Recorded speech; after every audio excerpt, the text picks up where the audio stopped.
Hello, everyone, and welcome back to Make or Break Fantasy Podcast with Sam Mulkey, Anthony Regal, and myself, Phil Juper, your host. Today, we're going to talk about numerous different players that might be a little controversial in the landscape right now of fantasy football, and hopefully give you guys some insight to win your league. So, how you guys doing today? It's already Wednesday, so we're doing all right.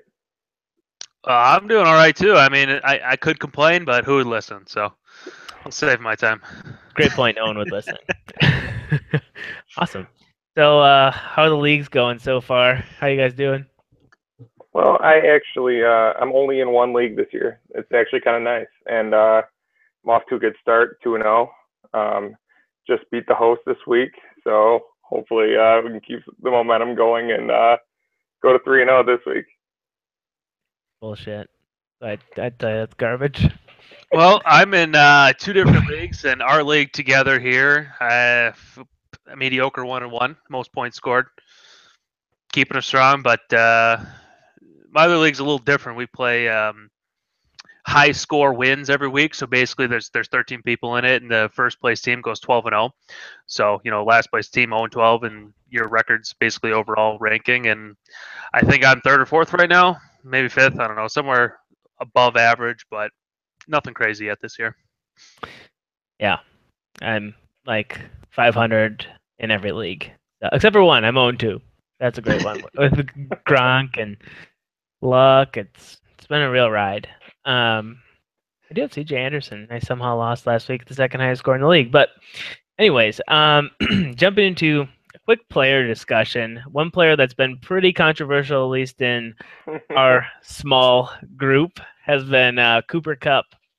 So, Sam, why? Who's Cooper Kupp? Why take fucking Cooper Kupp? He's a Rams receiver. He's a nobody. Don't take him. That's all I got to say about it. He holds no trade value to me. These guys are complete idiots for wanting him. Need I say more Rams receiver? I'm not going to give up like a first-round pick for him, but he's definitely got value. I would not give up a 12th-round pick for him. Guy's a top 30 wide receiver right now. So is Jermaine Kearse. Okay, Jermaine Kearse is a top 5 receiver right now. I mean, what a god! Cooper Kupp is easily the number one target on the Rams offense, who's actually been pretty good this year. I think you're forgetting Todd Gurley, but there's no way. We'll get to him. There's no way they're going to uninvolve Sammy Watkins to the point where he is. They're eventually going to get Watkins involved, and Cooper Kupp's going to become nothing. No. No. It's going to be Gurley Watkins. There's no way. There's no place for Cooper Kupp in a shit offense like that. How can't even throw the football. He can't throw the football down the field. So Cooper Kupp is the guy who's like close to the line of scrimmage, like Julian Edelman. The Rams are going to figure out Rams football and score 3 points a week for the rest of the season. Cooper Kupp. I wouldn't go that far. All right, fine. You know what? They're not that bad. They're not that bad, but to me, Kupp holds no trade value. I wouldn't take him. You're insane. He's as valuable. You also called me insane for saying Brandon Cooks was going to suck ass this year. 2 weeks in, who sucked ass? Brandon Cooks. You also said he's going to have 5 games of 0 points. Slight exaggeration, but it's safe. He's not exaggeration. He's not worth it. He's got 5 catches through 2 weeks, so that's pretty much 0. I mean, Cooper Kupp is. How's AJ Green doing? Same. That's a different story. That's completely He had what, 4 or 5 catches this weekend for 67 yards. He was just a touchdown short of a big game. I mean, everyone's a touchdown short of a big game. Well, except for Cooper Kupp. Not except for Cooper Kupp. Cooper Kupp scored in week 1, 20-point game in PPR. He did slip at the goal line in week 2. Yeah. A real wide receiver would have gotten in, would have walked in. Whoa. That's true. Whoa. Get Geronimo Allison on that team, and he scores. Oh, God. Don't even get me started. I'll take it. It was 6 points for Todd Gurley. It was absolutely worth it. You're welcome. Yeah, you're welcome. That would have been my one other player who scored a touchdown. Anyways, I digress. So, next section, or next thing I want to talk about is definitely players who have, been either underperforming or just not quite been up to par or risk moving forward. So, just in this section, I'm going to go through, whether we're worried about these players or not worried at all. Good player to start out with, Brandon Cooks. How do you guys feel about Brandon Cooks? I'm going to jump in before Sam, gets his 2 cents in on this one. I mean, there's definitely reason for some positivity. The Patriots are decimated by injuries. Who else is Tom Brady going to throw the ball to? I mean, at some point, it's got to be Cooks.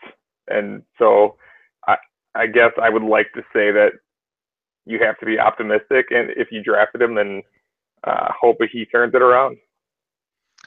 Well, for me, yes, the Patriots have been decimated by injuries, and it's been the absolute perfect storm for Brandon Cooks. Everyone's went down, and Belichick is no fool. If he was going to get Cooks involved, he would have. I mean, I don't know what he's working for or waiting for if he's starting to or going to make a game plan around Brandon Cooks. I don't know. But it's really concerning considering he's literally the only talent outside of Gronk for Brady to throw the ball to, and he's not doing it. I don't know why. I would avoid it. I don't know. I mean, he's not worth the price tag where he is right now. People are still probably valuing the third round pick, maybe. Give it a few more weeks, score less than 10 points of PPR, the value will drop completely down, and maybe you'll take a flyer on him when they do start involving him. But as everything I've seen, I would steer way clear of him. Yeah, I mean, I see what you're saying with Belichick and the offense and their receiving corps being decimated, but if you kind of look at the game plan, what everyone expected the Patriots to do is go into New Orleans and feed Brandon Cooks and go with the revenge game narrative. And what I watched the game last week. I don't know about you guys, but what I saw was really they just completely shredded them. They didn't have to really go outside. They didn't have to throw the ball deep. Gronk was way too much for anyone on the Saints. I mean, their whole team was just absolutely slaughtering. And I mean, Brandon Cooks is easily the most talented wide receiver on their team and probably the second most talented player on their entire offense outside of Gronk. So right. I would say at some point he's going to turn on. I think it's more chemistry thing with Brady than anything. I don't know. I mean, the reports coming out of training camp were that they had great chemistry together. And as a defense, you game plan to stop Gronk. I don't know who's game planning to stop Cooks right now. Like independently, I'm sure obviously he's a big threat, but I don't know. He's definitely not drawing double coverage like Gronk should. True, but you can pretty much play over-under on both sides of the field now. Like if Gronk is on the opposite side of Cooks. So, I mean, I didn't watch like the defensive setups, granted, and it's not like anybody on the Saints would even be good enough. They'd probably like turn around backwards and start defending the other goal line or something. But that's true. I mean, I would say Cooks is worth a flyer. Probably not this week unless someone's really panicking on him. I mean, I know in our league, the leagues I'm in, I have a couple offers out for him, but I haven't been able to touch him just because the value on him is still insanely high. Like you won't touch him for what he should be traded for at this point. I think it's a little too soon to bail on your roster unless you have a couple of injuries and you need to figure something out today. Yeah. I think in a deeper league, someone might dump him for, like, if they have a hole at running back or something, like a wide receiver and a running back for his value. But it might dump him for Cooper Kupp straight up. I don't know. Maybe. I don't want to speculate, but maybe. Next player that I want to get to is DeMarco Murray. Obviously, everyone saw last week. Derrick Henry went crazy in his first time, really getting the bulk of the workload this year. And I mean, he had some shiny moments last year, but even in the games where Henry did well last year, it seemed like DeMarco was really, on target too. But DeMarco Murray came out that after he has a hamstring injury, so that's I guess a big deal. Obviously, and they were killing the Jaguars, so maybe that's a little bit of it. But what do you guys think about DeMarco Murray moving forward? stay away. I mean, Hammy aside, Henry looked good. Murray hasn't. I don't see anything, changing much. He's not, on the ascending part of his career. He's definitely on the back nine. And I see Henry getting a bigger role each and every week. It'll get a little bit bigger, a little bit bigger, a little bit bigger. Best case scenario you hope for is a 50-50 split. Probably not even going to happen. I think Murray's going to become the second fiddle over there, and you got to pray for a Henry injury. I think Henry's still, I think Murray's still the guy to own. Like if you're going to be starting someone, maybe not this week because you don't know how the hamstring's going to play out, but I think Murray's still the guy to own right now. But moving forward, it's kind of a coin flip. I think worst case scenario that backfield goes to 50-50, but I still think Murray's the lead dog just because he's more effective in passing downs. I mean, Henry can hammer between the tackles and, he showed a little burst of speed, but still not quite the pass catcher that DeMarco is. Yeah, it's a tough situation because it's not like Murray's great out of the backfield. He's okay, but yeah, I mean, I was gonna say, I think about it as a franchise. I mean, who do you want to give the ball to? A guy who's got a year or two left in him, or your new young guy who's showing up? I give the ball to the new guy. That's what I would do. If they're producing similarly, I would give it the edge to Henry. Especially in a division that's extremely winnable right now. Oh yeah. You got the Texans at 1-1, who are lucky to be 1-1. The Colts are terrible, and who's the other team in the South that I'm forgetting? Oh, the Jaguars, who they just dismantled. So I mean, they're gonna try and win the division, and I think Henry is going to play a big part in that. Yeah, I would agree. I'm not going out to get DeMarco in any leagues. I would try to trade for Derrick Henry if you are a DeMarco Murray owner. But yeah, I'm not seeking DeMarco out at all. Okay, next one, Zeke Elliott. Everyone saw the stat line from this week. It assisted a lot of people in losing their weeks, myself included. Zeke has been probably, since coming into the league, obviously one of the most consistent fantasy players outside of week 1 of last year. And I mean, even week 1 of this year, 100 yards rushing. So you can't really complain about that. But, you saw low yardage numbers. You saw, the coach calling him out or saying you need to talk to him about his effort, potential suspension, even though he did win the appeal by the NFL. So, I mean, I don't know. Are you guys worried about Zeke at all? I'm more worried about them expediting the trial and him getting suspended for 6 games, more so than him not producing on a week-to-week basis. So if you're worried about him producing, just pump the brakes. He'll be fine. It was 1 bad week.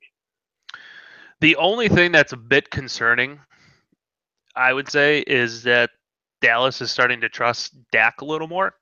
So I see them throwing the ball quite a bit now, as opposed to last year. If they're on the goal line, they would just run the ball with Elliott the entire time. Now they're giving, Dak a shot, which is making Witten come out of the dinosaur age and become useful again. But, I still think Zeke's a top round value. I don't know. Just a little one negative thing, I would say, that's only different from last year to this year.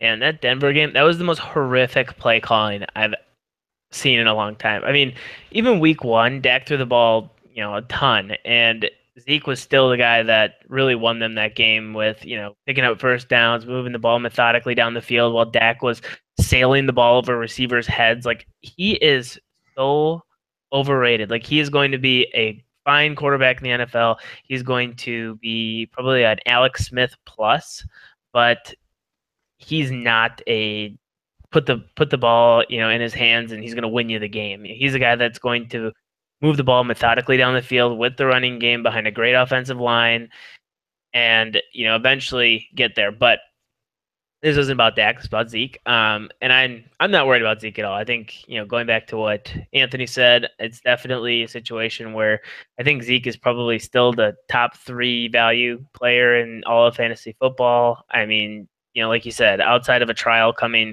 sooner, which, as we saw in the Tom Brady case, probably won't happen. The NFL does have 1 appeal left, but, I'm really not concerned after after the NFLPA just won that last appeal. Next player on the list, one dear to Sam's heart, LeSean McCoy. Started off hot, touching the ball basically every single play. I don't know if anybody else even had a reception in the game. Monster fantasy day, minus the touchdown that was vultured from him by the 4th round pick Tolbert.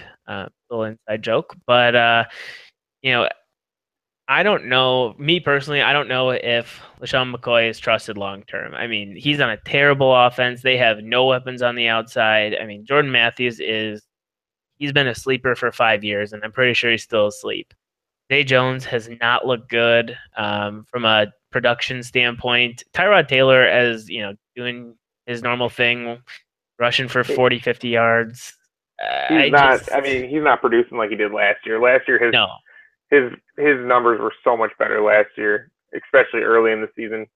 I think the biggest thing to worry about with him is, like you said, the bad offense.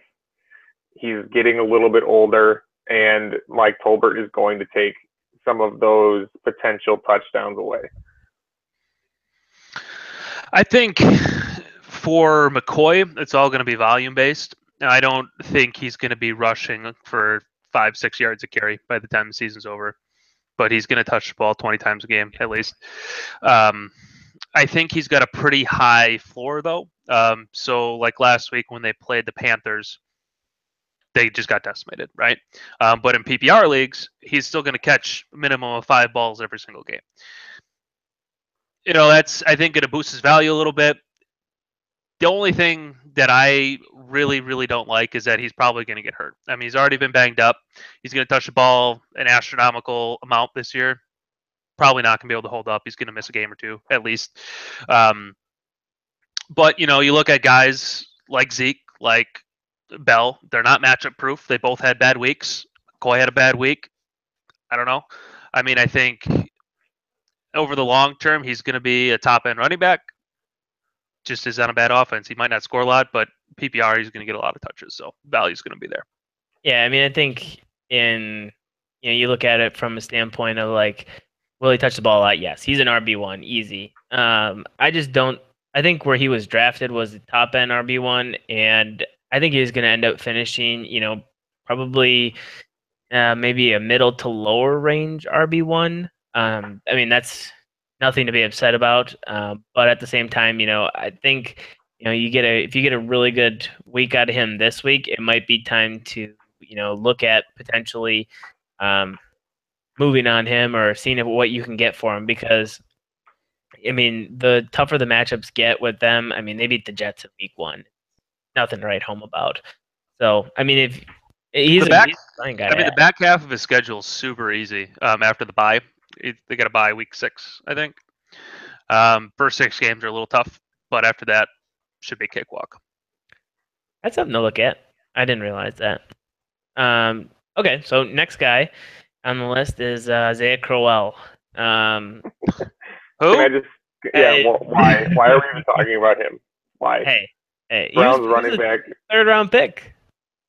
So I don't think anyone's confused of whether or not Isaiah Crowell is worth it. He's not. Spoiler. Spoiler alert. Put him in the Cooper Kupp range. Oh God, he has more points, or Cooper Kupp has more points. Don't you soil Cooper Kupp? Don't talk about little C Let's just skip over Crowell. It's what else is there to say? I think we're all in agreement. He's not worth it. Bench guy, depth guy, not looking a bye-week acquire guy. Unless you're in a super deep league. Yeah, I have 0 shares of Isaiah Crowell. Exactly. I don't want any shares of Isaiah Crowell. Yeah, I think the guy, if you're deeper league looking for an option PPR on that team, is probably Duke Johnson. He's played most of his snaps at wide receiver, and you can throw him in at your running back spot.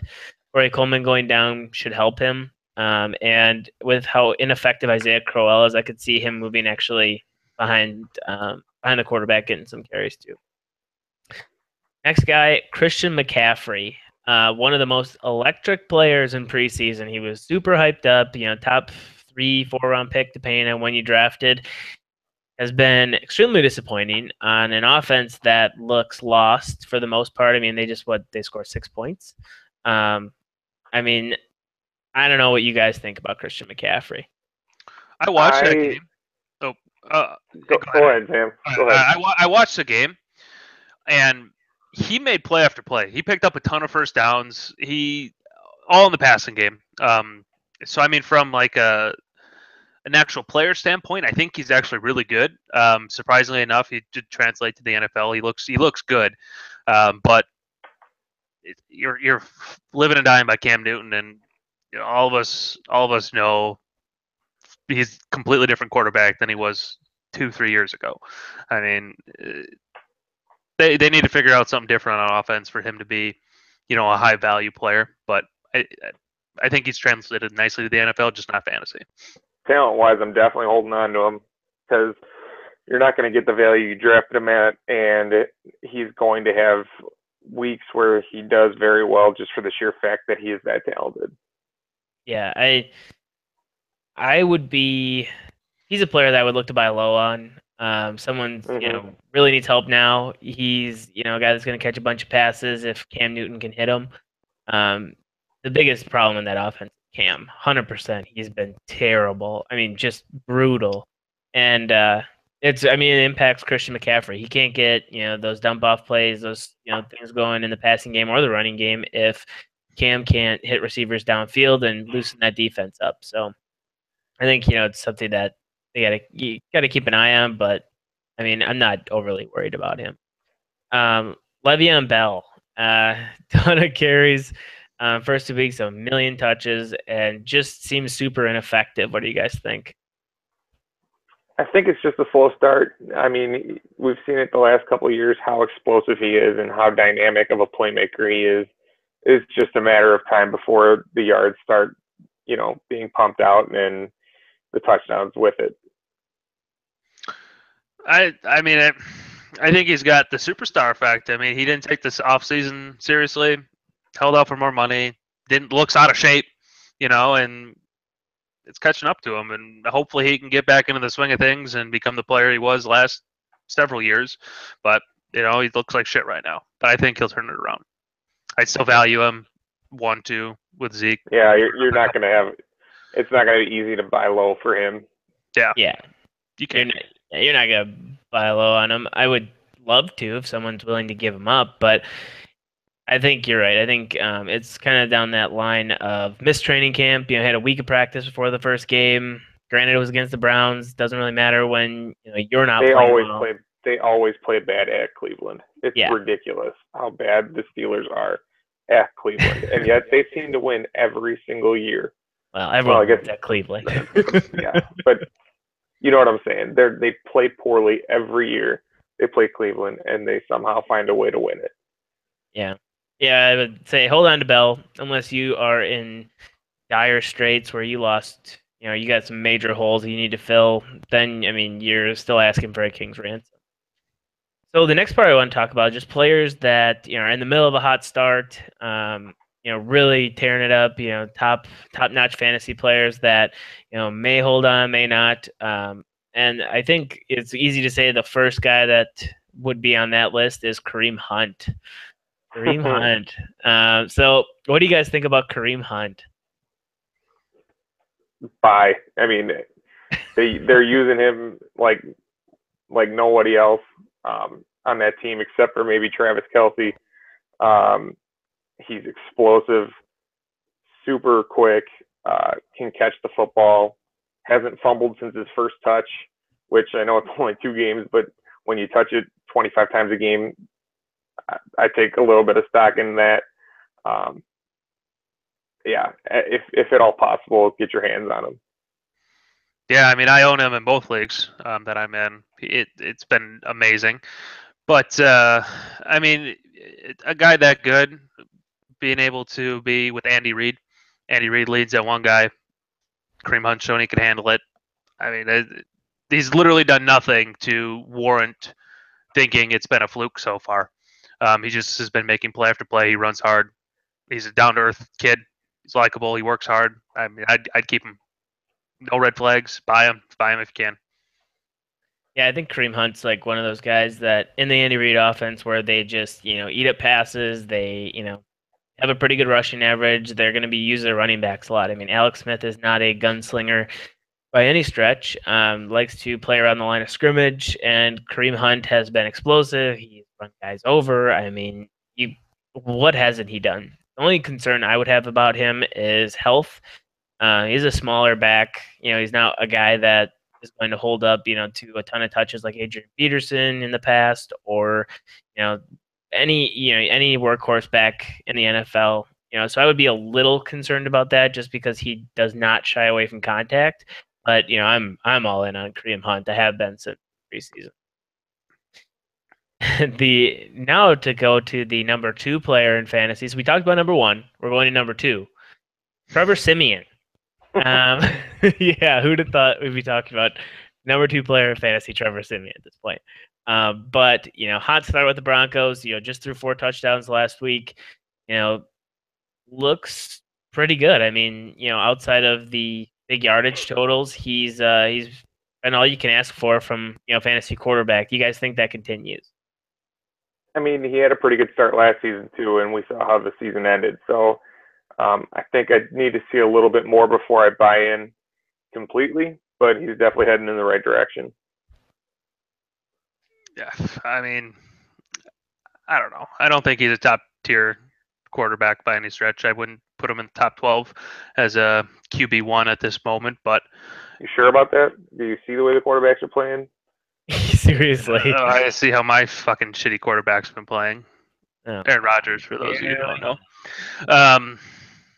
But no, I mean, I wouldn't start him over most guys. Sorry, I don't trust him yet. I think he's a QB1 streamer. I think he's like streamer, maybe. A guy I would start him over Kirk Cousins right now. A guy that everyone talked about as a sleeper pick, pick late. Yeah, you'll get great value for him. I would start him over Kirk Cousins. Oh yeah, definitely. I mean, his final 6 games of the season. So like, even if you're a luck owner waiting and you got Trevor Siemian in like I am, I think if you're a luck owner. Yeah. I mean, the Colts are terrible. They're not good. That's very true.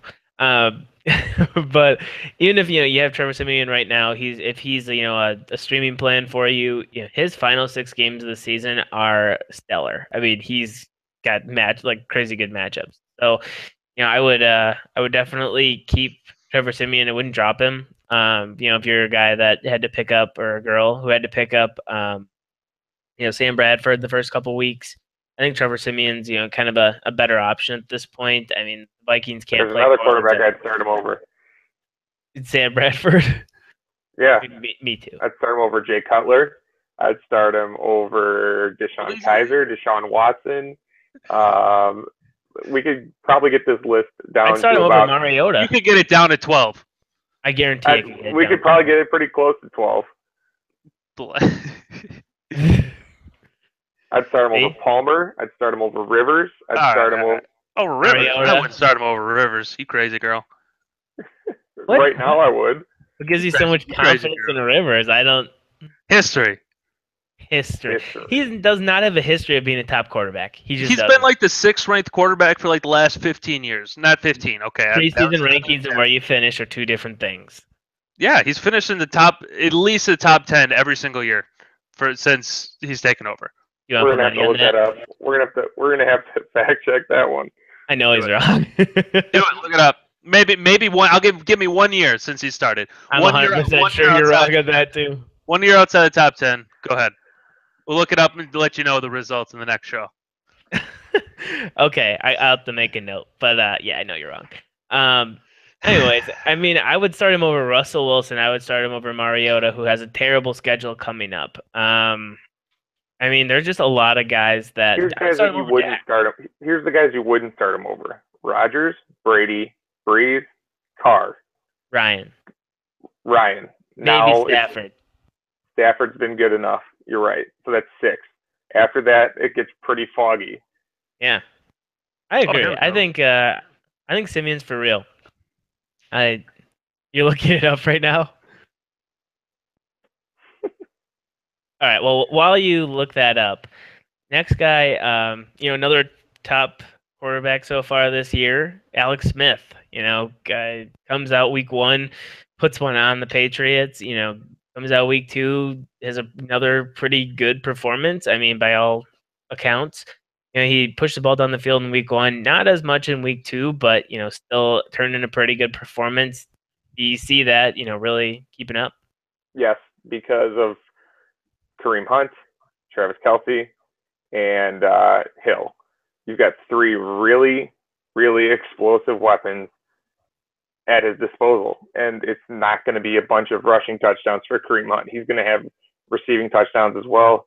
I think his numbers probably are, if not close to his career best this season. I think that makes me a little nervous about him as his division. You play in I guess, from a passing standpoint, you play the Chargers, who are very good. I mean, they have Casey Hayward, Verrett, very good corners. You look at Denver. I mean, self-explanatory.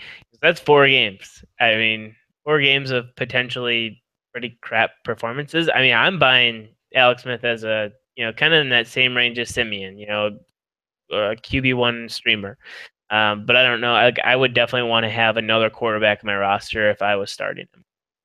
Yeah, I mean, the Chargers don't scare me like the Broncos do, so I wouldn't have an issue starting him against the Chargers. You're really just those 2 games against the Broncos that are just at avoid at all costs. They looked really good against Denver against Dallas this week.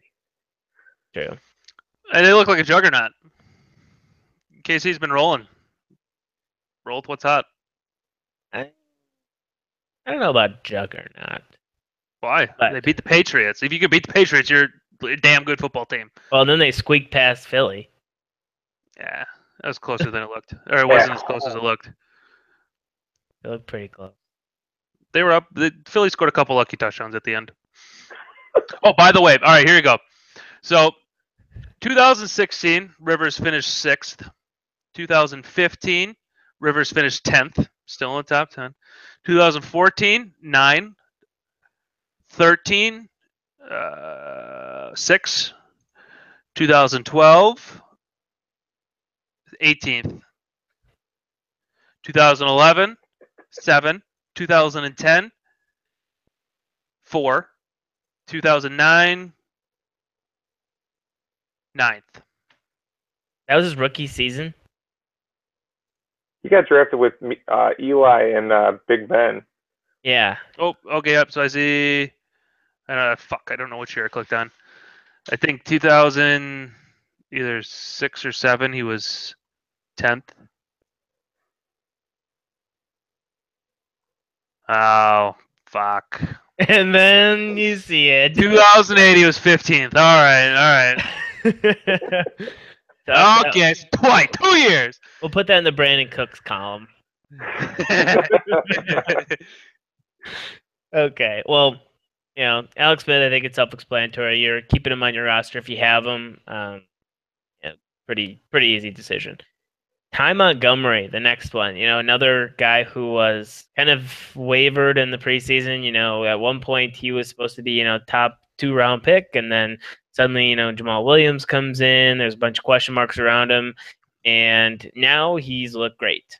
I think he's shown that he can run between the tackles. He's caught a lot of passes out of the backfield, but does he keep it up?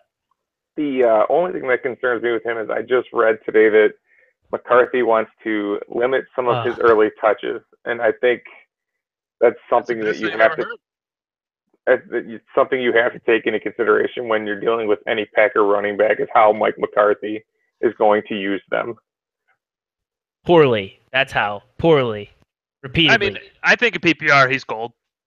He's a great asset to have. I think he's one, I would say, top 5 I would want to own. I mean, I would say a floor of 15 points a week, maybe. I mean, hell, he's going to get probably 80 yards, 5-6 catches, probably a touchdown in that offense. I mean, he's... Like I said, it's just going to be usage. Whenever you see something like that, it's not a good sign. Oh, yeah. I mean, and with Mike McCarthy's history, at some point they'll re-sign James Starks, and and John Kuhn, it'll be a free for all in the backfield. But I'm more worried about health with him. I mean, he's a guy that, already this year he's had a little bit of a scare in week 1, and I mean, the more times he hammers between the tackles, you just never know. But at the same time, he has the highest, or 2016 he had the highest elusiveness rating. I mean, he's a guy You know that who's got it right now? who Kareem Hunt. Kareem Hunt. How can he We have already talked about elusiveness? him. No one touches him. Oh, he's too quick, I guess so. Exactly. We already talked about him. Let's keep this going. Yeah, we gotta keep this going. We're already approaching like an hour. Not even close. But anyways, yeah, so he's definitely a good option. Todd Gurley, week 1, high volume, shut up.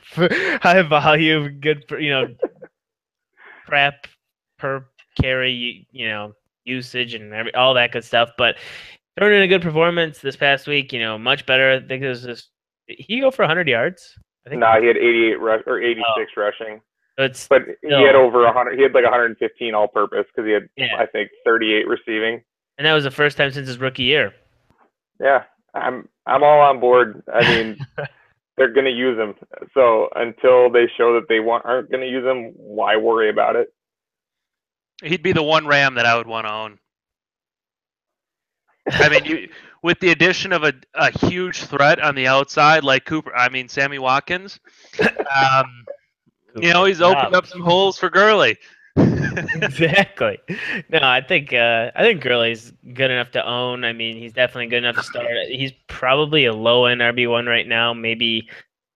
I would say low end. I would say low end RB1. The talent's there. There's a lot of high volume upside too.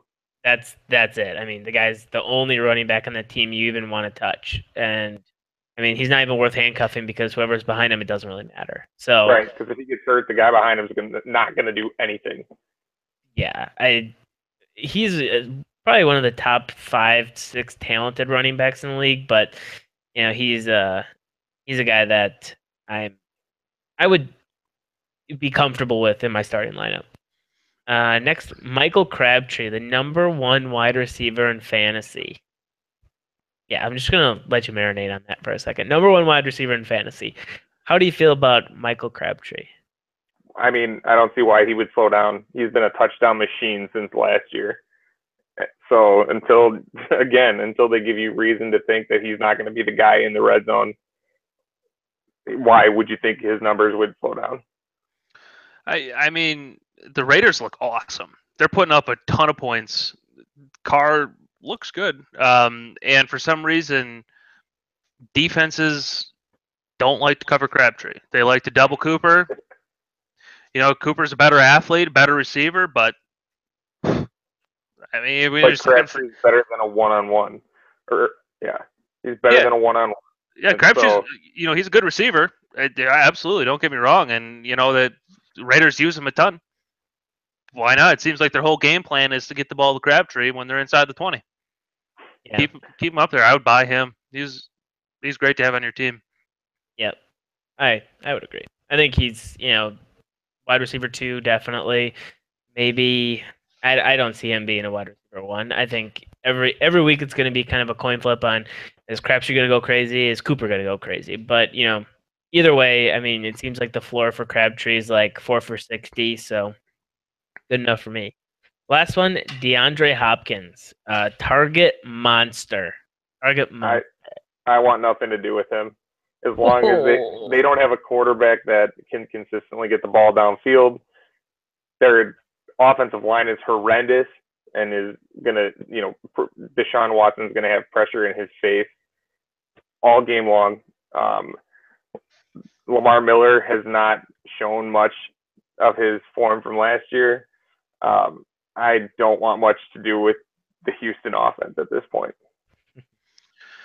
Yeah, I mean, I agree with what you're saying, but averaging 13 targets a game, it's just pure volume. And when you're as talented as DeAndre Hopkins, you're at least going to come down with 5 catches, 5 of those. Yeah, but the second Deshaun Watson gets hurt because he's getting pummeled all game, then they have to go back to Tom Savage, and you're going to get very poor. But it's going to be poor quality targets, though. I mean, they're still poor quality targets now. Okay, yeah. It's literally the Todd Gurley situation as a wide receiver. Which is, I think, worse because you don't get the ball handed to you 25 times a game. Maybe, but when Todd Gurley gets the ball handed to him, he goes for 1 yard. Yeah, so and you get a free. I don't know. I don't mind DeAndre. I don't love him. Don't hate him. I just think the volume's there to make him worthwhile. I'm not saying he doesn't have value. I'm just saying, me personally, I'm avoiding him because of everything that I've already stated. I would probably take Hopkins over Crabtree. I would not. Absolutely not. I definitely would. Crabtree's going to get at least 10 touchdowns this year. I don't know if DeAndre is going to get one. He already has one. Okay, one more. End the game. End the game. I don't know. I think he's going to out-target him every week. I mean, the assumption is that Watson's going to get better. Though, them sailing it out of bounds over his head, though, that counts as a target. Well, Watson's going to get better. I mean, you got to kind of buy into the upside. I mean, DeAndre Hopkins is a more talented wide receiver than Michael Crabtree. True or false? His upside is there, but that offensive line, if they don't give him time, you can't develop. We've seen it with quarterbacks throughout the NFL history. If you're getting destroyed behind the line of scrimmage, you can't deliver the ball effectively. Yeah, but I mean, the only team I'm worried about in their division. Derek Carr is going to have a clean pocket most of the season, and he's going to have single coverage on Michael Crabtree. He's a great quarterback too. And yeah, right. He's proven that he can throw the ball too. You know who's going to make that offense way better? The Oakland offense. Jalen Richard, the best running back on Oakland. No, I don't know. Marshawn, he's not that good. He looks better than I expected him to, though. He looks better than I expected him to, too. But I also expected him to be Eddie Lacy this year. That's not fair, but okay. So, okay, next section, trade targets, players to avoid, what you guys are looking for when it comes to, either top-end players, mid-tier players, even guys that, you just are intrigued in. So first we're going to start with, some of the trade targets that we're looking at. So we'll start with Anthony. First, I'm looking at A.J. Green. I'm sure you have an A.J. Green owner who is panicked by the discombobulation that is going on in Cincinnati right now, where does the locker room trust Dalton? Can Dalton still hang? And I think A.J. Green is just too good to not try and roster at this point. Another guy that we're looking at, Sam mentioned earlier, Jason Witten. I mean, he's got 17 catches and 2 touchdowns already. And last year, through 4 games, he had 16 catches and no touchdowns. So I think part of them trusting Dak a little bit more is giving him the freedom to throw the ball both downfield and as well as those checkdowns. I just think Witten is going to, kind of have a renaissance and be quite productive this season. You can go. Keep going. No, go for it. I was gonna say I agree with AJ Green, Derrick Henry. I think Green is, gonna be fine. I mean, Andy Dalton, Green is too good of a target, too big of a target to miss consistently. I mean, you could literally just throw the ball up in the air, and he's gonna come down with it more times than not. The only guy I would not be interested in buying into is Jason Witten.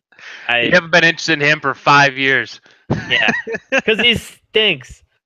No, they just didn't use him properly. Yeah, I mean he runs. I got a little bit of advice for all you fantasy owners out there. If you want to win, you throw to win.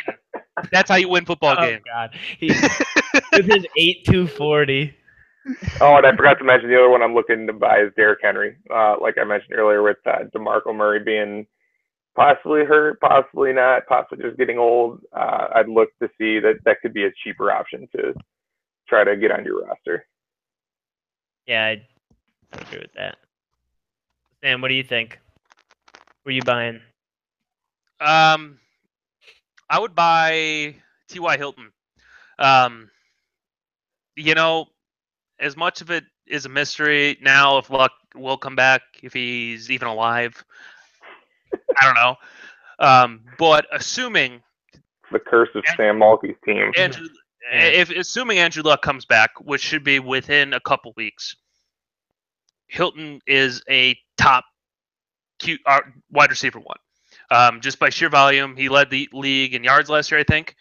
And he's shit so far. He's absolute shit. And like myself, I own Ty, and my value's dropped on him. I don't like to put him in my starting lineup every week. So if you could find an owner that's willing to get rid of him, I would buy before Andrew Luck gets back, because when he does, it's going to be too late.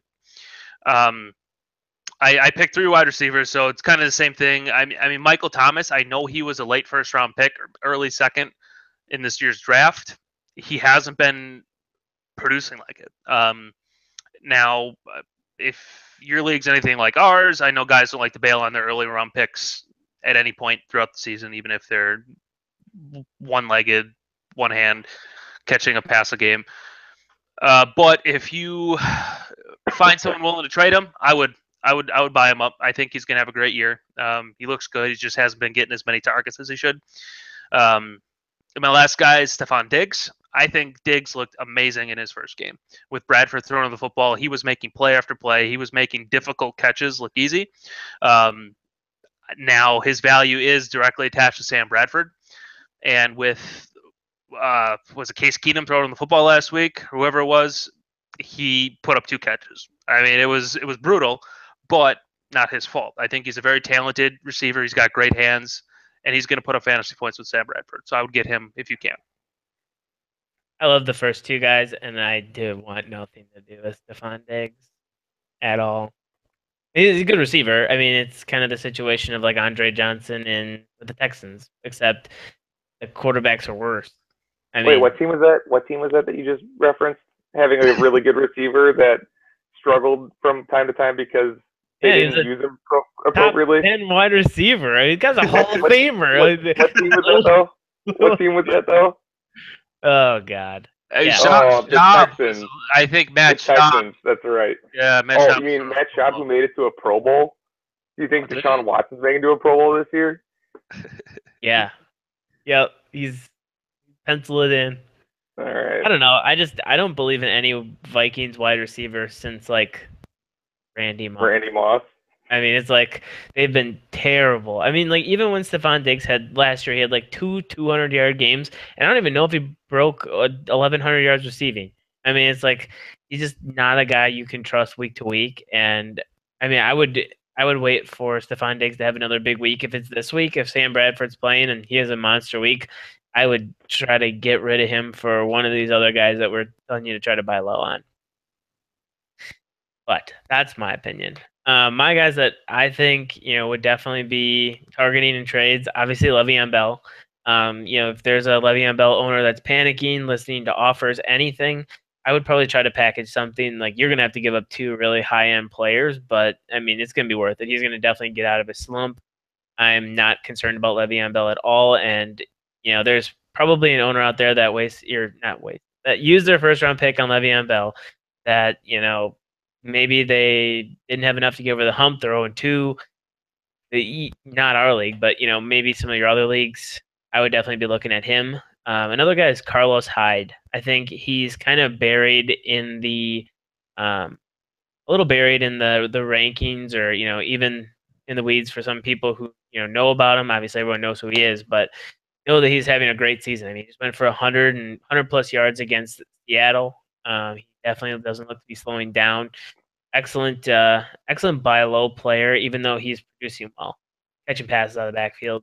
The last one is Zeke. I mean, how do you buy low on Zeke? But maybe there is an owner that just saw how terrible he was against Denver. Maybe they're trying to be sneaky, think they're going to dump him for 2 decent players before maybe a suspension looms.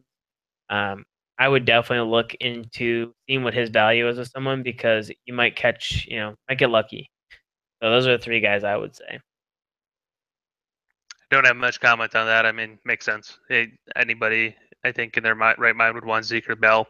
Hyde, I definitely think those aren't really buy lows because, like you said, those guys have such high value preseason that it's not low enough to make it worth your time at this point. True. I mean, from the standpoint of Zeke, if you think about it, though, to say you were in that stretch where you got him with like a second round pick. I mean, not early second round, like late second round, where he should have been going when that 6-game suspension first hit. I mean, you could conceivably have like Bell, Zeke, and I don't know, Demaryius Thomas. So if you have that, I mean, if you traded him for, I don't know, C.J. Anderson and I don't know, name any decent low end wide receiver one, your team would be insanely stacked. But that's selling high, not buying low. Yes and no. I don't know. I don't think you're gonna be able to buy low. If anything, you're gonna sell for more than he's probably worth. Otherwise, you're not gonna pull the trigger. More than likely. You shouldn't be getting rid of them. Like any of these guys, you should not be selling low on. Just a piece of advice. But you never know. People panic. They get crazy. They trade, the wide receiver one for a tight end. That's probably not even a top 10 tight end. Just throwing it out there. Okay, so players to avoid. These are guys that we want nothing to do with. We're not trading for. They're on our team, likely trying to or potentially trying to get rid of them. Sam, who you got? Went with 3 wide receivers again. We already talked about him, Brandin Cooks. He has literally done nothing to prove that he's worth any value. He was a question mark going into it. Some people would buy low. I would not. If he's still got value left, I would trade him and get rid of him. Next guy, Larry Fitzgerald. I think Father Time has finally caught up with him. Carson Palmer. Both of them. Both Fitz and Carson just are looking a little bit their age. Carson more so than Fitz, but someone's got to throw him the football. I mean, he obviously wasn't a top round pick or anything like that, but I just would avoid him at this point. I mean, normally he's putting up a lot better numbers, more consistent, and looks like they're just focusing on heaving the ball downfield and praying they get lucky. Last guy, Doug Baldwin. Right now, I still think the Seahawks have at least 2 or 3 horrendous games left in them before they start going. I think he will. The Seahawks will turn it around. Russ will be able to figure it out, but in the conceivable future, I would not take him. Maybe in a couple weeks, buy when his value is absolute rock bottom. Like for a tight end 15 or Cooper Kupp type thing. Oh. Anyways, I don't know. I like Brandin Cooks as a buy low. I would actually, if you were selling him, I'd be buying him. You could have him. Great. I don't know. He's a guy who's all he's done in his career is 2 out of his first 3 years gone for 1,100 yards. Year 1, he only played 10 games, and he scored 8+ touchdowns, caught 75+ passes. I mean, you can't really argue with the fact the guy's a very talented receiver. Then why aren't they using him? Belichick, he doesn't do anything conventional. Got a great receiver, he's not going to use him. That's a problem. Unless your name is actually Randy Moss. Yeah, unless your name is Randy Moss, then you're going for 2,015 touchdowns. I don't know, Anthony. What do you think about your guys who are not touching? I'm not touching backfields, and I'm going to start with Lamar Miller. He's part of a 3-headed monster. Tyler Ervin doesn't get much carries, but he plays a ton of snaps. Dante Foreman got 12 carries last week after only getting 1 in week 1. It looks like they're going to continue to use him, which, if you have 2 other guys that are getting snaps, that means the snaps just aren't going to be there for Lamar Miller. So he's not going to have the volume to make up for the lack of production that he's had so far. Philadelphia Eagles backfield is a mess. It looks like they want Carson Wentz to throw the ball 150 times a game. And who are they going to get to the 1 yard line for you to get the Blount vulture touchdown? I guess Darren Sproles maybe, because in PPR he'll catch a ton of passes. But outside of that, I'd steer clear. And then the last backfield that I am avoiding is the Saints backfield. 3 guys that are all getting used in approximately the same amount in approximately the same way. There's no real way for any one of them to separate themselves. Just not a good situation. They're going to be down a lot. They're going to be passing a lot. Stay away. Hoping the Saints separate themselves from Adrian Peterson because he stinks. He's terrible. Like, I've watched both games now, and he has been awful. He has no explosiveness. He just runs straight into the line. I mean, he's had a couple okay runs, but right now, clearly the best back in that backfield is Ingram. I mean, Kamara's been great. He can definitely carve out a role, and he should be the change of pace back. But Adrian Peterson needs to go. He's terrible on that team. Until he goes, you're going to see all 3 of their numbers kind of be have a low ceiling. Yeah, I think it's hurting their offense because they know they need to keep Adrian Peterson happy, and he doesn't fit. I mean, every time he's in the game, they're just turning around to hand it off. It's ugly. But I would not a good situation. Not a good situation. No, definitely better than the Eagles, but not great. The guys I would say I'm staying away from are definitely Isaiah Crowell. He's a guy that, I don't know, just not on a good offense. Kaiser's looked, serviceable. He's throwing the ball well, but it's not helping their running backs. And Crowell is, not a supremely talented guy that you have to stick with. The second guy is Carson Palmer. He was a really trendy, streaming quarterback at the beginning of the year because he had such good matchups. I just really not interested in him at all anymore. I mean, he's shown his age. He's terrible. I mean, I think they even have a great matchup this week, and I'm out. I'm done with Carson Palmer, dropping him in all leagues, not picking him back up. Speaking of Isaiah Crowell, looks like a trade just went through in our league. Yeah, he asked me about it before he made it. Crowell for Henry. Interesting. I think he got a steal, but the last one is the Vikings pass catchers. I don't trust Sam Bradford. I don't trust that offense. I don't trust anything about the Vikings other than kind of their defense, and even their defense has been. Dalvin Cook? A little suspect. I like Dalvin Cook. I do like Dalvin Cook. I think he's. I don't think he's gonna have a huge year. He's looked good so far, though. Yeah, I think he might be the most talented running back in this year's draft class. Just pure talent. I think Kareem Hunt's great, but I think Dalvin Cook could do the same thing on the Chiefs. Not better. What? That's just me. That's just me. But I think Dalvin Cook will have a fine year. I think his ceiling is a high-end RB2. I mean, he's being valued at a mid-tier RB1 right now, and I think that's a little crazy. Just because of the line he's playing behind and the offense that he plays on. It's not. I think it's different if Sam Bradford's healthy too. Kind of along the same lines with Diggs. Yeah, who did they play the first week? The Saints. Oh. Yeah. And last week they just played the Steelers. I mean, granted, Sam Bradford didn't play, so you kind of have to put an asterisk by that, but he looked okay. Yeah, I mean, he looked okay running the ball. Like, he looked fine. The offensive line looked a little shaky. They couldn't get the ball down the field. Kind of to be expected. But I think he's going to have an okay year. But, Vikings pass catchers, I'm not interested in it at all. Thielen is a great NFL player, and I'm sure he'll have a very nice season. You just will be super frustrated like Doug Baldwin because you have no clue when to start him. Tough call. But, league discussion. The league. The one that we are all in. We'll be talking, about this probably on a weekly basis or whenever we're on here. Gonna try to have some of the guys come on and do a little Q&A. But first and foremost, how are things going with your teams?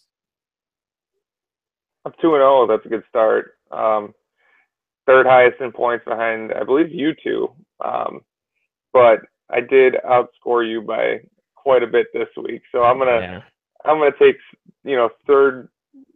Being third is nothing to shake my head at either in points scored. So, I'll take it.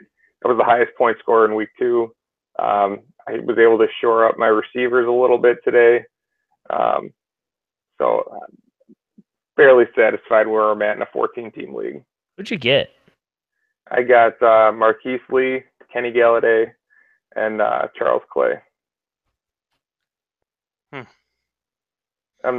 Charles Clay's a 1-week start for me. I know Cooper Kupp. I mean, I have Travis Kelce, so Clay's a 1-week start. I had to include Rudolph in the deal, so. Yeah.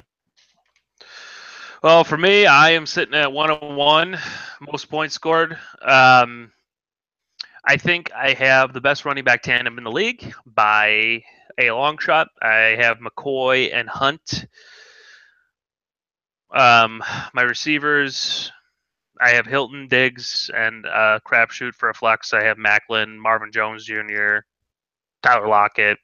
Just a mess as my flex. And I got Rodgers. A little disappointed. My 4th round pick was Spencer Ware. So that's a pretty big gap I don't have. Obviously, Hunt has been making up for it.